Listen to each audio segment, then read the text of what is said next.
കുണുങ്ങിച്ചിരിക്കുന്ന ഒരു കൊലയാളി അമ്മച്ചിയെക്കുറിച്ചാണ് ഈ കഥ.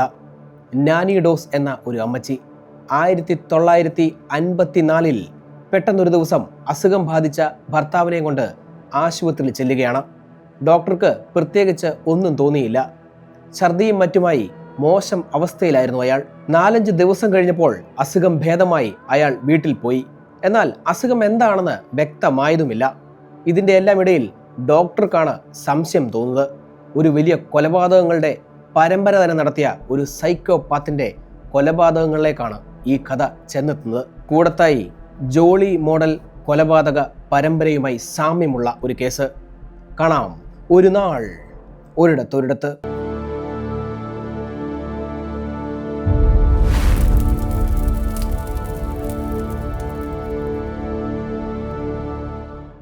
ഹോസ്പിറ്റലിൽ നിന്നും വീട്ടിൽ ചെന്നയുടൻ അമ്മച്ചി ഭർത്താവിന് സ്നേഹപൂർവ്വം ഭക്ഷണം ഉണ്ടാക്കി വിളമ്പി.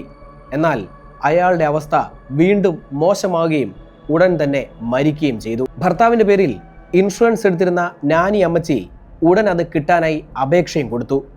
പോസ്റ്റ്മോർട്ടം നടത്തിയ റിപ്പോർട്ട് കണ്ട് ഡോക്ടർ ഒന്ന് ഞെട്ടി. ആ ബോഡിയിൽ ഡോക്ടർ കണ്ടെത്തിയത് ആർസെനിക് എന്ന കൊടിയ വിഷം. അതെങ്ങനെ സംഭവിച്ചു? ഒടുവിൽ അന്വേഷണം നാനി അമ്മച്ചിയിലേക്കും പിന്നീടത് കോടതിയിലേക്കും. 1ഉം 2ഉമല്ല 11 പേരെയാണ് ഈ അമ്മച്ചി കാലപൂരിക്കയച്ചത്. കോടതിയിൽ താൻ ചെയ്ത ഓരോ കൊലയും പറ്റി പറയുമ്പോൾ മനസാക്ഷിക്കുത്തിൻ്റെ ചെറു അസ്വസ്ഥത പോലും അവർ കാണിച്ചില്ല. പലപ്പോഴും കുണുങ്ങിച്ചിരിക്കുകയും ചെയ്തു.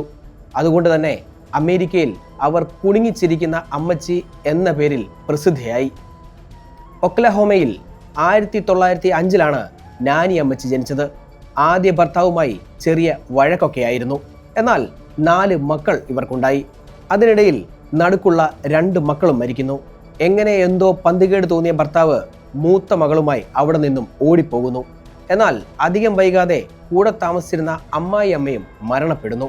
സംശയങ്ങൾ ബാക്കി നിൽക്കെ നാനി അമ്മച്ചിയുടെ വിവരങ്ങൾ ഒന്നിനു പിറകെ ഒന്നായി നടന്നുകൊണ്ടേയിരുന്നു. 4 പേരെ കെട്ടി. പിന്നാലെ അവരുടെ മരണങ്ങൾ. ഇതിനിടയ്ക്ക് മൂത്ത മോൾക്ക് 2 കുട്ടികളുണ്ടായി. നോക്കാനായി കൂടെ നിന്നത് നാനി അമ്മച്ചി.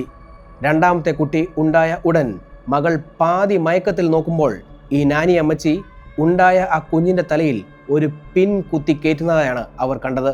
എന്നാൽ ആ കുഞ്ഞിൻ്റെ അവസ്ഥയും അതുതന്നെയായിരുന്നു.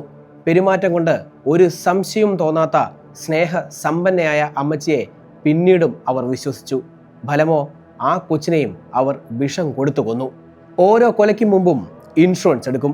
മരിച്ചു കഴിഞ്ഞാൽ തുക തനിക്ക് കിട്ടുന്ന രീതിയിലാണ് നാനി അമ്മച്ചി ഇതെല്ലാം അപ്ലൈ ചെയ്തു വെക്കുക. ഇതിനിടയിൽ സ്വന്തം സഹോദരിക്ക് അസുഖമായി. പരിചരിക്കാൻ നിന്നതാവട്ടെ നാനി അമ്മച്ചിയും. അധികം വൈകാതെ അവരും കാലപുരിക്ക് അയക്കപ്പെട്ടു. പിന്നെ സ്വന്തം അമ്മ. 1920-നും 1954-നും ഇടയ്ക്ക് ഏറ്റവും കുറഞ്ഞത് 11 പേരെ ഇവർ കൊന്നുതള്ളി.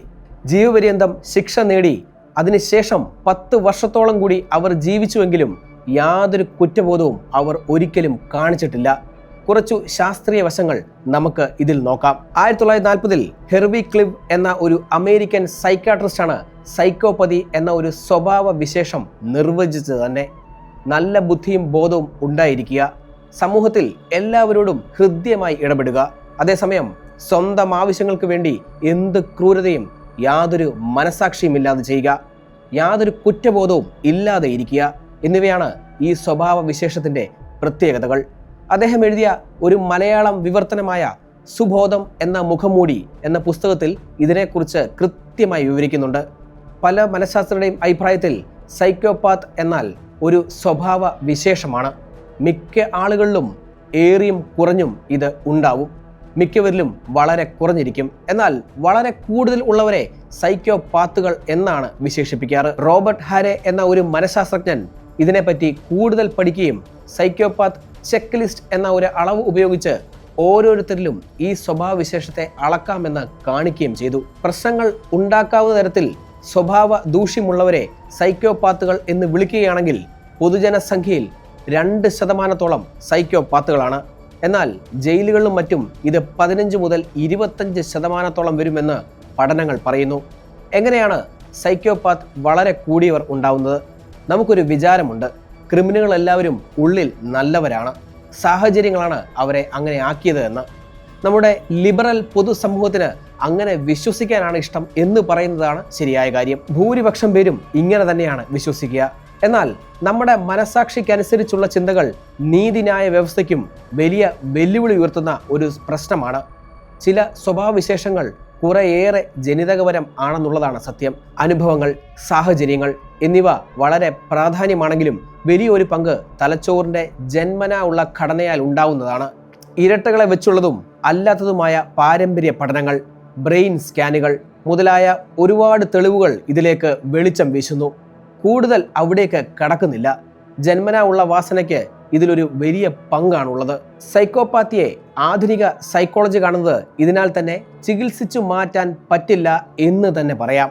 സമൂഹത്തിനാണ് ശരിക്കും ഇവരിൽ നിന്നും സംരക്ഷണം വേണ്ടത്. അപ്പോൾ ശിക്ഷ എങ്ങനെയായിരിക്കണം? എന്താണ് ശിക്ഷയുടെ ഉദ്ദേശം?